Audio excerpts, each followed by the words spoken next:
മുടത്തിക്കോട് വെടിക്കെട്ടുപുര ദുരന്തത്തിൽ പരിക്കേറ്റവരുടെ ചികിത്സ ഇപ്പോഴും നടക്കുകയാണ്. തൃശൂർ മെഡിക്കൽ കോളേജിൽ ചികിത്സയിലുള്ളത് 10 പേരാണ്. ഇതിൽ 4 പേരുടെ നില ഗുരുതരമാണ്. തിരിച്ചറിയാൻ കഴിയാത്ത ഒരു മൃതദേഹത്തിന്റെയും മറ്റ് മൃതദേഹ ഭാഗങ്ങളുടെയും DNA സാമ്പിളുകൾ ശേഖരിച്ചിട്ടുണ്ട്. പരമാവധി 4 ദിവസം കൊണ്ട് ഈ DNA പരിശോധന പൂർത്തിയാക്കാനാണ് ഇപ്പോഴത്തെ ശ്രമം. അതേസമയം സ്ഫോടനം നടന്ന പാടശേഖരത്തിൽ ഇന്നും കിടാവർ നായകളെ ഉപയോഗിച്ചുള്ള പരിശോധന നടക്കും. ലീഡിയ ജേക്കബാണ് തൃശ്ശൂരിൽ നിന്നും ഏറ്റവും പുതിയ വിവരങ്ങളുമായി ചേരുന്നത്. ലീഡിയ, ആദ്യം അറിയേണ്ടത് ഇപ്പോൾ ചികിത്സയിൽ കഴിയുന്നവരുടെ ആരോഗ്യനില സംബന്ധിച്ചാണ്. അതിൽ എന്തെങ്കിലും വിവരങ്ങൾ ഏറ്റവും ഒടുവിലായി എപ്പോഴാണ് ആശുപത്രി അധികൃതർ നൽകിയത്? അതിൽ എന്ത് കാര്യങ്ങൾ പറയുന്നു? ഒപ്പം ഈ ഒരു മൃതദേഹം തിരിച്ചറിയാൻ ബാക്കിയുണ്ട് എന്നും ഇന്നലെ അറിയിച്ചിരുന്നു. അതിന്റെ പരിശോധന അത് ഏത് രീതിയിലാണ് നടക്കുക? ഒപ്പം തന്നെ DNA സാമ്പിളുകൾ ശേഖരിച്ചിട്ടുണ്ട്. അതിൻ്റെയൊക്കെ ഫലം എപ്പോൾ ലഭിക്കും?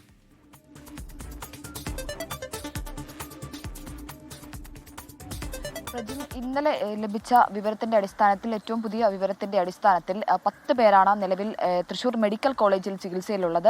അതിൽ 4 പേരുടെ നില ഗുരുതരം തന്നെയാണ് എന്നാണ് അറിയാൻ സാധിക്കുന്നത്. പ്രത്യേകിച്ച് ഇതിന്റെ ലൈസൻസി ആയിട്ടുള്ള സതീശൻ മുണ്ടത്തിക്കോടിന്റെ അടക്കം നില അതീവ ഗുരുതരമാണ് എന്നാണ് അറിയാൻ സാധിക്കുന്നത്. പ്രത്യേകിച്ച് സതീശൻ വെന്റിലേറ്ററിൽ കൂടിയാണ്. 90%-ലധികം പൊള്ളലേറ്റയാളാണ് സതീശൻ. വളരെ ഗുരുതരാവസ്ഥയിലാണ് സതീശനെ ആശുപത്രിയിൽ പ്രവേശിപ്പിച്ചത്. അപ്പോൾ തൊട്ട് സതീശൻ വെന്റിലേറ്ററിലാണ് ഉള്ളത്. വെന്റിലേറ്ററിന്റെ സഹായത്തോടെയാണ് ജീവൻ നിലനിർത്തുന്നത് എന്നടക്കമാണ് നമുക്ക് അറിയാൻ സാധിക്കുന്ന വിവരങ്ങൾ. മാത്രമല്ല, മറ്റ് 3 പേർ കൂടി ഗുരുതരാവസ്ഥയിൽ ഉണ്ട് എന്ന് കൂടി അറിയുന്നു. ബാക്കിയുള്ള ആളുകളുടെ പരിക്ക് അത്ര ഗുരുതരമല്ല. അവർ ആരോഗ്യം വീണ്ടെടുക്കുന്നു എന്നുള്ള തരത്തിലുള്ള അപ്ഡേഷനാണ് ഇന്നലെ വൈകുന്നേരം വരെ വന്നത് എന്നുള്ളതാണ്. ഇന്നലെ ചികിത്സയിലിരുന്ന ഒരാൾ കൂടി മരിച്ചിരുന്നു. അത് വെന്റിലേറ്ററിൽ ചികിത്സയിലായിരുന്ന പ്രവീൺ എന്നയാളാണ്. പട്ടാമ്പി സ്വദേശിയാണ്. 45 വയസ്സാണ്. ഇന്നലെ ഉച്ചയ്ക്ക് ശേഷമാണ് പ്രവീൺ മരണപ്പെട്ടത്. അതുകൂടി കൂട്ടുകയാണെങ്കിൽ ഇപ്പോൾ നിലവിൽ ഒരു തിരിച്ചറിഞ്ഞ മൃതദേഹം, അല്ലെങ്കിൽ ഒരു പൂർണ്ണ തോതിൽ ഒരു മൃതദേഹമായി ലഭിച്ചത് എന്ന് പറയാനാണെങ്കിൽ 10 മൃതദേഹങ്ങളാണ് ലഭിച്ചിട്ടുള്ളത്. അതിൽ 9 എണ്ണമാണ് നിലവിൽ തിരിച്ചറിഞ്ഞിട്ടുള്ളത്. ഒരു മൃതദേഹം മാത്രമാണ് തിരിച്ചറിയാനായി ബാക്കിയുള്ളത്. അത് DNA പരിശോധനയിലൂടെ അല്ലാതെ തിരിച്ചറിയാൻ സാധിക്കില്ല എന്നുള്ളതാണ്. പ്രത്യേകിച്ച് ആ ഒരു മൃതദേഹം പൂർണ്ണമായും ഒരു നശിച്ച നിലയിലാണ്. അത് തിരിച്ചറിയാൻ സാധിക്കാത്ത, ബന്ധുക്കൾക്കടക്കം തിരിച്ചറിയാൻ സാധിക്കാത്ത അവസ്ഥയിലാണ്. അതുകൊണ്ട് തന്നെ DNA പരിശോധനയ്ക്കായി സാമ്പിളുകൾ ശേഖരിച്ച് സംഘം മടങ്ങിയിട്ടുണ്ട്. മാത്രമല്ല 32 ശരീരഭാഗങ്ങളാണ് ലഭിച്ചിരിക്കുന്നത്. അതിൻ്റെ അടക്കം DNA പരിശോധനകളും കാര്യങ്ങളും ഒക്കെ നടന്നു വരികയാണ്. സാമ്പിളുകൾ ശേഖരിച്ച ഇന്നലെ രാജീവ് ഗാന്ധി ഇൻസ്റ്റിറ്റ്യൂട്ടിൽ നിന്നുള്ള സംഘം മടങ്ങിയിട്ടുണ്ട്. ഈ 32 സാമ്പിളുകളും ഈ കാണാതായ ആളുകളുടെ, പ്രത്യേകിച്ച് 4 പേരെയാണ് ഇന്നലെ കാണാതായി എന്ന് പറഞ്ഞ് റിപ്പോർട്ട് ചെയ്തുള്ളത് 4 പേരാണ്. അതായത് ഈ 4 അതിൽ 3 പേർ തൃശ്ശൂരിൽ നിന്നുള്ള ആളുകൾ തന്നെയാണ്. ബാക്കിയുള്ളവർ ഈ കൺട്രോൾ റൂം വഴിയൊക്കെ വിളിച്ച് അന്വേഷിച്ചവരും ആശുപത്രിയിൽ നേരിട്ടെത്തി പറഞ്ഞ ആളുകളുമാണ്. ഇത്തരത്തിൽ തങ്ങളുടെ ബന്ധുവിനെ കാണാനില്ല എന്ന് പറഞ്ഞ ആളുകൾ കൂടിയാണ്.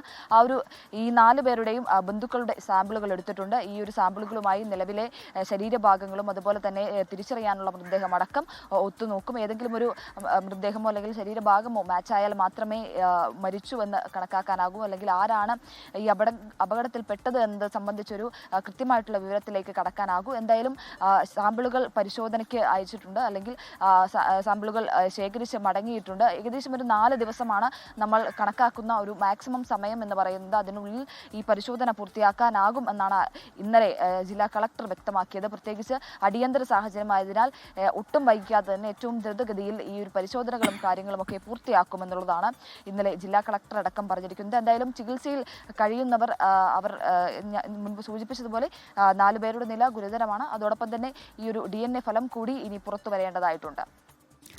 ലിഡിയ, അതുപോലെ എന്താണ് അപകട കാരണം എന്നതാണ് പ്രധാനപ്പെട്ട ഒരു ചോദ്യം. അതിൽ ഇപ്പോഴും കൃത്യമായ ഒരു ഉത്തരം നമുക്ക് ലഭിച്ചിട്ടില്ല. ചൂടല്ല അപകട കാരണം എന്നാണ് ഒരു പ്രാഥമിക നിഗമനത്തിലാണ് പെസോ ഉള്ളത്. വിവിധ തരത്തിലുള്ള അന്വേഷണം, മജിസ്ട്രേറ്റ് അന്വേഷണം നടക്കുന്നുണ്ട്, പോലീസിന്റെ അന്വേഷണം നടക്കുന്നുണ്ട്, അങ്ങനെ വിവിധ തരത്തിലുള്ള അന്വേഷണം നടക്കുന്നുണ്ട്. കിടാവർ നായ്ക്കൾ ഉപയോഗിച്ചുകൊണ്ടുള്ള ഒരു പരിശോധനയും ഇന്ന് പാടശേഖരത്ത് നടക്കുന്നുണ്ട്. എങ്ങനെയാണ് ഇന്നത്തെ അന്വേഷണങ്ങളും പരിശോധനകളും തുടരുക?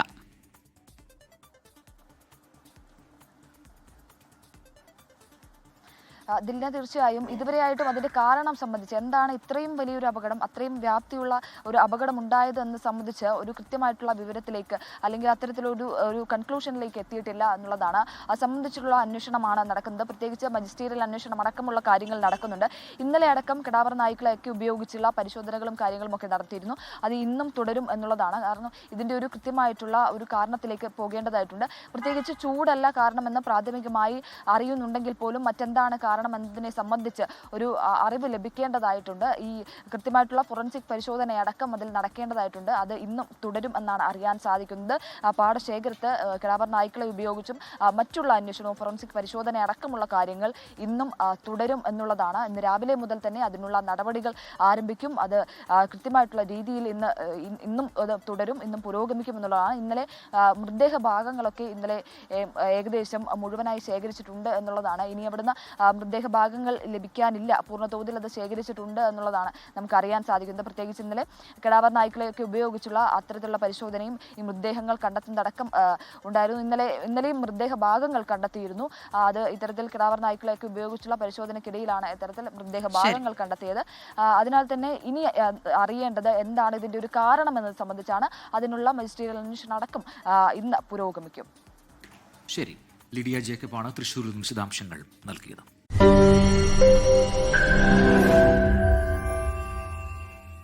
ലോകത്തെവിടെയായാലും ഏത് സമയത്തും 24 വാർത്തകളും ഓഗ്മെന്റഡ് റിയാലിറ്റി പാക്കേജുകളും എക്സ്പ്ലെയിനറുകളും വിശദമായി കാണാൻ ഞങ്ങളുടെ യൂട്യൂബ് ചാനൽ നിങ്ങൾക്ക് സബ്സ്ക്രൈബ് ചെയ്യാം.